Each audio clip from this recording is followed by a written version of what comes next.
Olá, tem aluno aí? Esse vídeo é a correção do Plano de Estudo Tutorado, volume 7, do 5º ano, semana 2 de língua portuguesa, matemática, ciências, geografia e história também. Esse vídeo é a correção. Os vídeos que o canal tiver que possam te ajudar a estudar o que está aqui, eu vou deixar para vocês com uma capa lá no meu Instagram. Vou deixar uma foto com o link lá no meu Instagram para poder ajudar a localizar, ok? Então vamos lá. Nós começamos com língua portuguesa. Olá, criança! Nas atividades dessa semana falaremos sobre textos argumentativos produzidos. Olha só, eu falei sobre texto argumentativo em uma aula para vocês lá na Rede Minas. Bom, vamos fazer as atividades então. Atividades. A estrutura de um texto argumentativo é a seguinte: introdução. É necessário que o autor deixe claro qual é o assunto abordado no texto e, além disso, qual será o ponto de vista a ser defendido. Argumentação. Defesa mediante argumentos. É importante lembrar que um argumento é uma estrutura textual que, por meio da análise de provas e fundamentos, confirma o ponto de vista do autor. Conclusão. O autor repete os argumentos resumidamente e conclui o texto afirmando a veracidade do texto.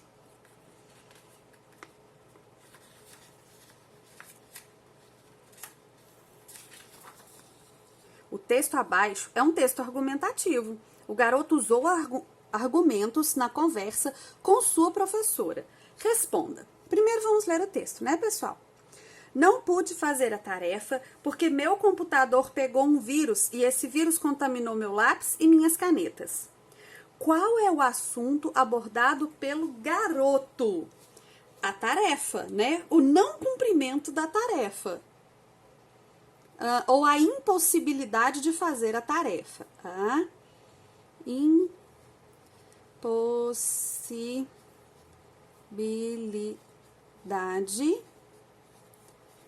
de fazer a tarefa.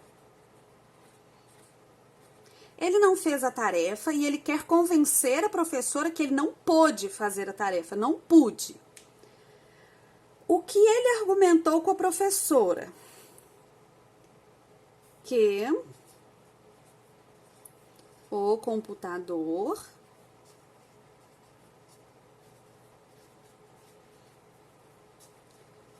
pegou um vírus. O que ele diz para concluir a sua fala e convencer a professora? Que o vírus foi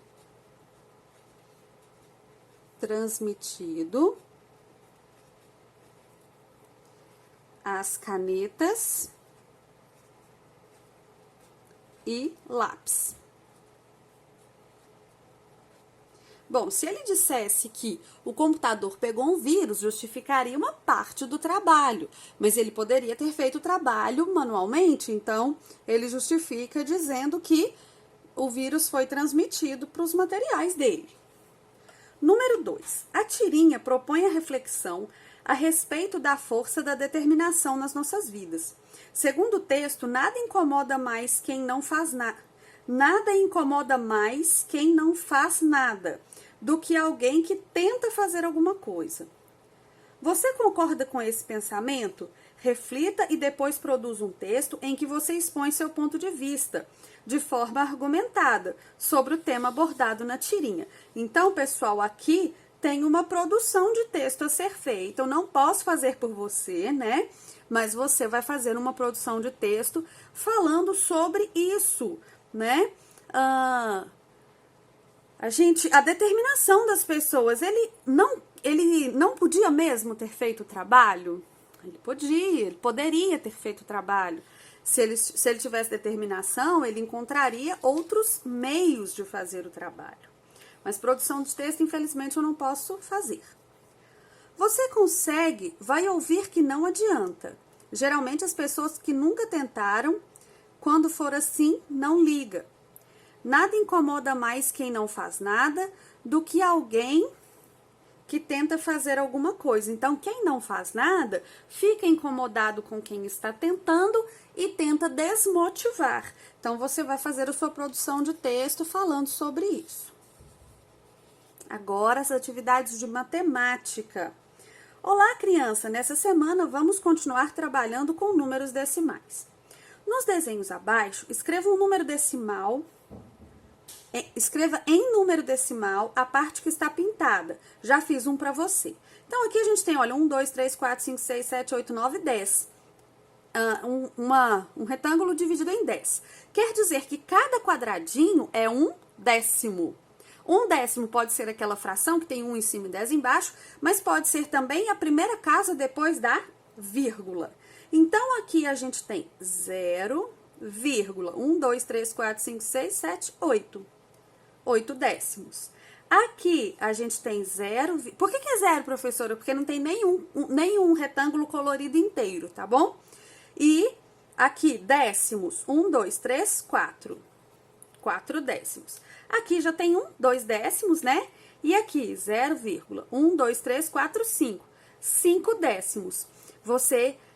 É importante você observar que 5 décimos é a metade da figura. A gente diz, por exemplo, na nossa prova, que o 5 aqui é meio ponto, não é isso? Porque o 5 décimos representa metade de um inteiro. Ligue os números de 2 em 2 para que formem uma unidade. Então, vamos ligar. Veja só. O que tem depois da vírgula é décimo. Se juntar 10, vira uma unidade. Então, olha só. 5 com 5, 10. 5 mais 5, 10 décimos, ou seja, uma unidade. 1 mais 9, 10 décimos, uma unidade. 8 mais 2, 10 décimos, que é igual a uma unidade. 6 mais 4, 10 décimos, que é igual a uma unidade. E 3 mais 7, 10 décimos, que é igual a uma unidade, ok? Escreva em número decimal a parte do quadrado que não está pintada. Já comecei. Então, aqui tem 3 centésimos. Por que é centésimo, professora? Porque o quadrado está dividido em 100, então cada parte é um centésimo. Aqui, então, olha, 0 é unidade, vírgula, 0 é décimo, 1, 2, 3, 4, 5, 6, 7. 7 centésimos. Aqui, 1, 2, 3, 4, 5, 6, 7, 8, 9, 10, 11, 12, 13, 14, 15, 16, 17, 18, 19. 19 centésimos é 9 no centésimo, 1 no décimo e 0 na unidade. 19 centésimos. 9 centésimos, 10 centésimo é um décimo, então fica assim, tá bom? 1, 2, 3, 4, 5, 6, 7, 8, 9, 10, 11, 12. Ah, gente, cada linha é 10, né? Então, 10, 20, 33. 0,33. Ou 33 décimos. 1, 2, 3, 4, 5. 50 centésimos, que é o mesmo que 5 décimos, olha aqui. É a metade do quadrado, é a metade do retângulo. Vamos continuar. Agora, com a atividade de ciências. Querida criança, você já percebeu que maravilha é observar o céu estrelado? Podemos ver as estrelas mais brilhantes, as mais próximas e até observar as figuras que elas formam. Saiba que desde a antiguidade o homem já tinha o hábito de estudar o céu. Um dos primeiros elementos do céu que o homem tentou entender foram as constelações, que são grupos de estrelas próximas umas das outras, de forma como são vistas da Terra. E que, quando ligadas por linhas imaginárias, formam diferentes figuras e recebem nomes especiais. Constelações. Você já percebeu que maravilha é observar o céu estrelado? Podemos ver as estrelas mais brilhantes, as mais próximas e até observar as figuras que elas formam. Saiba que desde a antiguidade o homem já tinha o hábito de estudar o céu.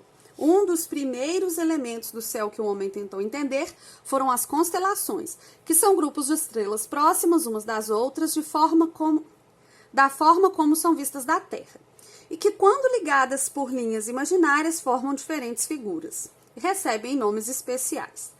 Através dessa observação contínua das estrelas, foi possível perceber que o céu é mutável e que tem movimento, e também que há certa ordem nesse movimento.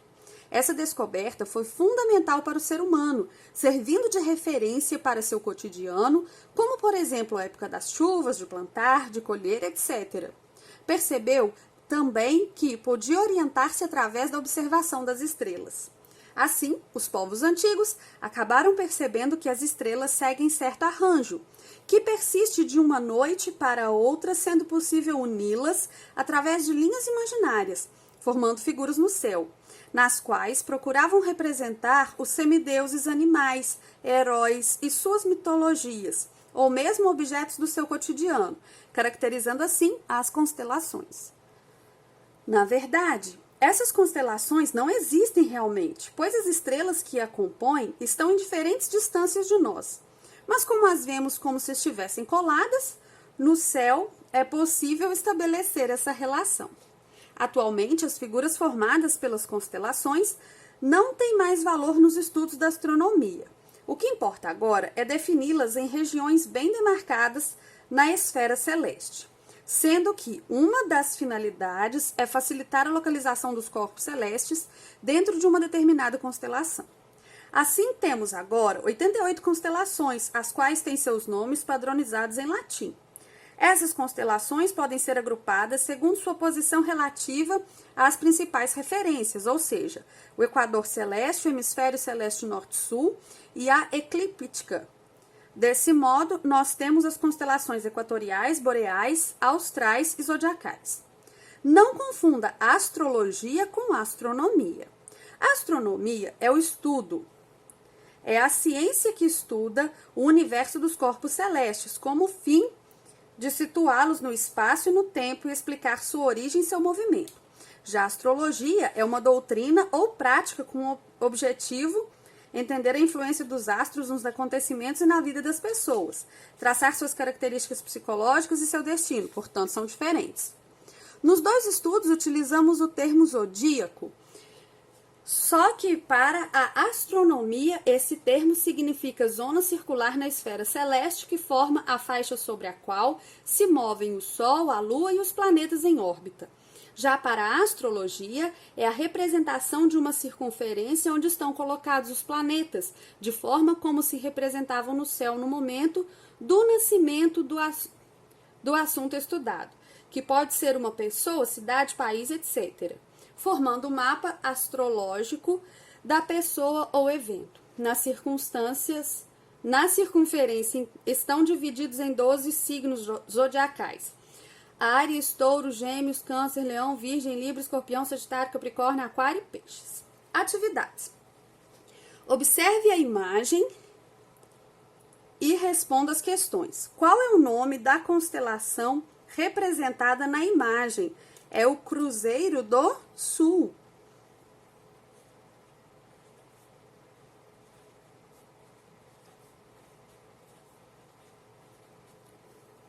Essa constelação pode ser usada para localizar os pontos cardeais? Faça uma pesquisa e explique como. As estrelas conhecidas como os Três Marias são o aterismo de qual constelação? Bom, pessoal, como não está no texto, nós vamos ter que pesquisar, não é verdade?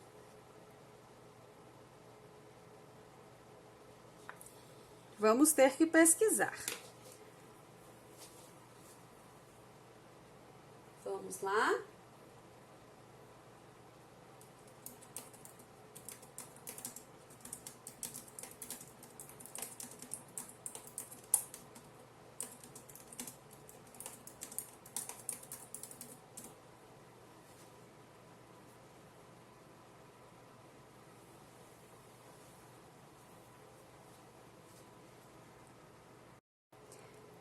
Então, pessoal, vamos lá. Olha só, essa constelação pode ser usada para localizar os pontos cardeais? Faça uma pesquisa e explique como. Sim. Nem tá perguntando. Sim. O braço maior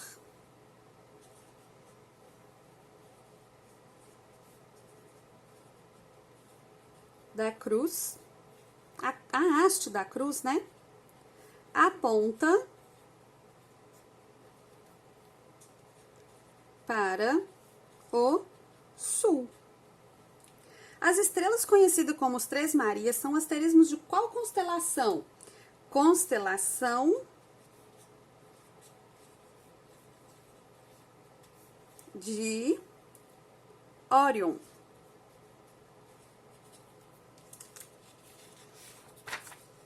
Na imagem abaixo, ligue os pontos brilhantes do céu e brinque de formar constelações. Qual a figura formada pelo conjunto de estrelas ligados por você? Aqui, pessoal, é uma atividade criativa. Você vai fazer o que você quiser, tá bom? Não tem certo nem errado.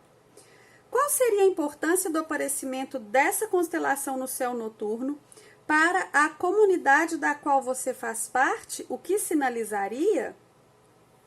Bom, aqui é para você criar, ok? Vamos continuar. Semana 2. Querida criança, nessa semana vamos dar continuidade ao Tem Cidades Brasileiras. Bons estudos para você. Tema: as cidades brasileiras. As cidades brasileiras têm história. As cidades existem há milhares de anos. Há registros históricos de cidades com mais de 5.000 anos. No entanto, foi nos últimos 2 séculos que muitas cidades surgiram e cresceram. Para uma cidade crescer e se desenvolver, o conhecimento do seu território é muito importante. A disponibilidade da água, as condições climáticas, a fertilidade do solo e muitos outros elementos são condições naturais decisivas para o estabelecimento de um povo em um território e, consequentemente, a formação de uma cidade. Muitas cidades crescem gradativamente ao longo de sua história. As cidades quase crescem por causa de atividades econômicas que atraem migrantes, aumentando a população. Quando a população de uma cidade cresce, a cidade costuma crescer também. Observe as fotos e responda.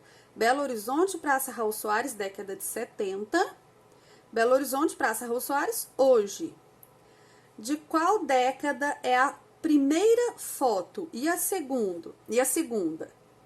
Então, aqui, a primeira, década de 70. Gente, escrevi errado. Década de 70. A segunda, hoje, atual, né? Quantas décadas se passaram de uma foto para outra? Então, vamos ver, olha, 70, 80, 90, 2000, 2010, 2020, 5 décadas.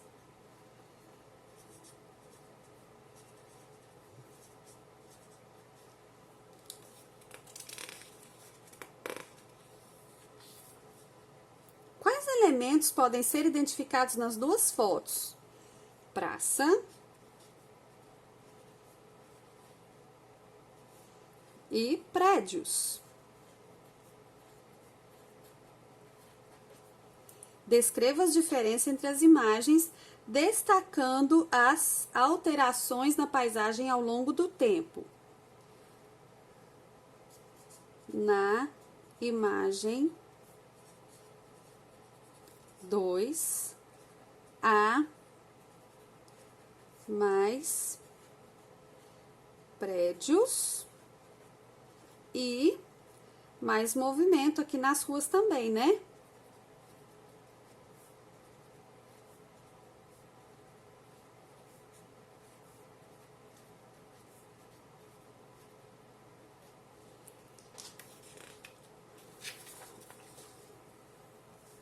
Pronto.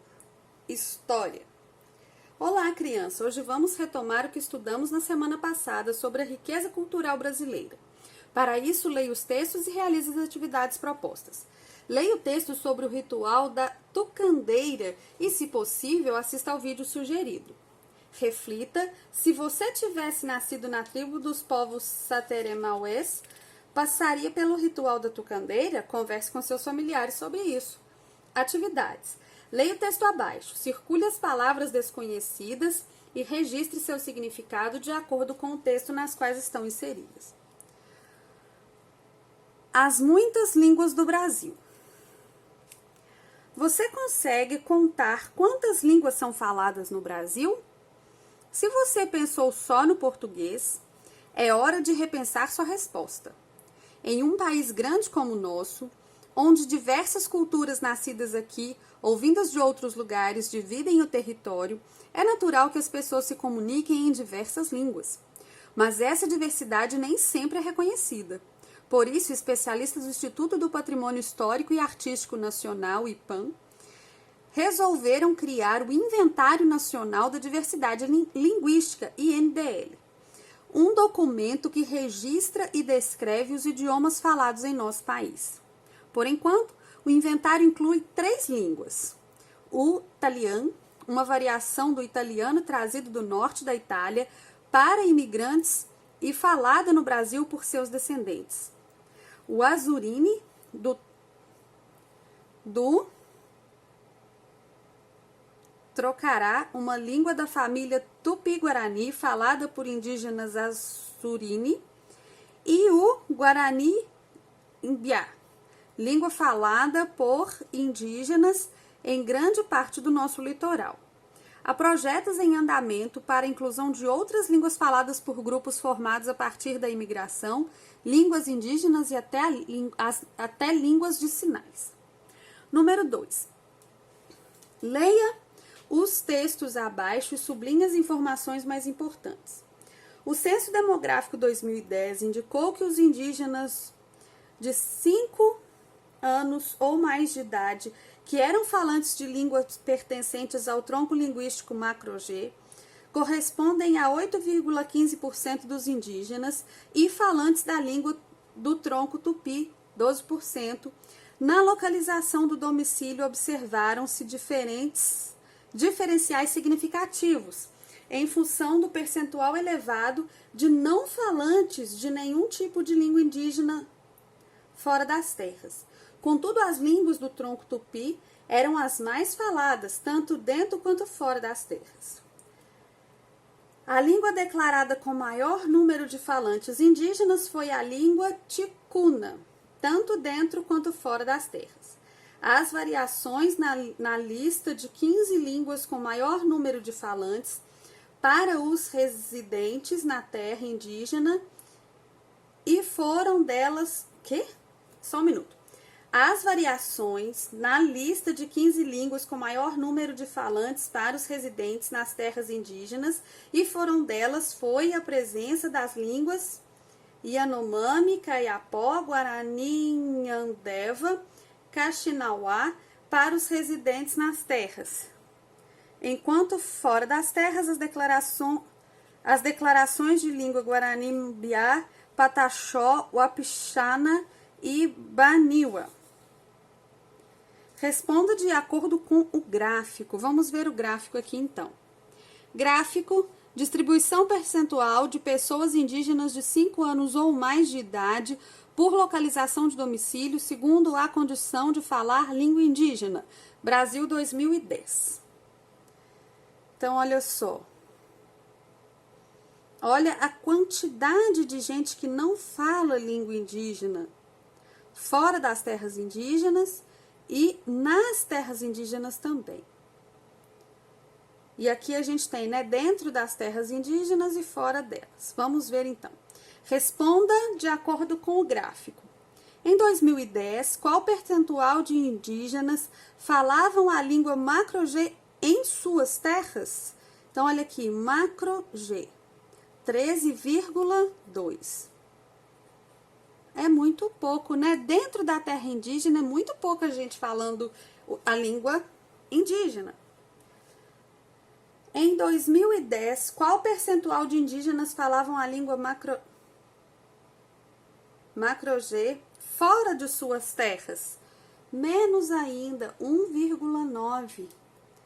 Vendo aqui? Pela cor a gente sabe. Qual percentual de indígenas falavam a língua tupi em suas terras? 18,1. É um pouquinho mais, mas ainda é pouco, né? Qual percentual de indígenas falavam língua tupi fora das suas terras? 4,5. Qual a diferença do percentual de falantes tupi que moravam e não moravam em terras indígenas? Então, vamos ver, olha só. Aqui, 18,1. Aqui, 4,5. Aqui ficou 7, aqui ficou 11, 6. 7 menos 4, 3. 13,6. Vamos continuar. Tucandeira, o ritual de iniciação masculina do povo Sateremauê. O ritual da tucandeira, realizado pelo povo indígena Sateremauê, é uma forma de iniciação masculina, de passagem da infância para a vida adulta. Uma prática repassada de geração em geração, que mesmo com a pressão da sociedade moderna se mantém viva, considerado pelos indígenas como um ato de força, coragem e resistência à dor. O ritual consiste em vestir uma luva cheia de formigas tucandeiras e resistir por ao menos 15 minutos. Além da representatividade da bravura masculina, o ritual também simboliza uma proteção para o corpo. Segundo a crença do Sateremauê, a ferroada de tucandeira funciona como uma espécie de vacina. O que é etnocentrismo? A palavra etnocentrismo contém os radicais etno, derivado de etnia, que significa, por sua vez, semelhança de hábitos, costumes e cultura. E centrismo, posição que coloca algo no centro, como referência central a tudo que está à sua volta. A visão etnocêntrica é aquela que vê o mundo com base em sua própria cultura, desconsiderando outras culturas e considerando a sua como superior às demais. Leia a proposição abaixo e argumente, dizendo se concorda ou não e por quê.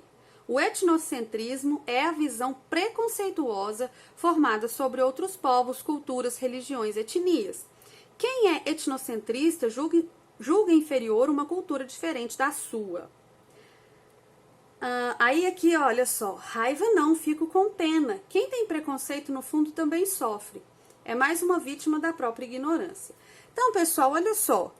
Aqui tá falando para você dizer se você concorda ou não concorda. Eu concordo com a afirmação. O etnocentrismo é um tipo de preconceito, né? Quando uma cultura se julga melhor do que outra. Mas você vai argumentar se concorda ou não, é uma questão pessoal. Mesmo assim, eu espero que o vídeo tenha te ajudado. Se você gostou, curte, comenta, compartilha, se inscreve no canal. Um grande beijo e até a próxima!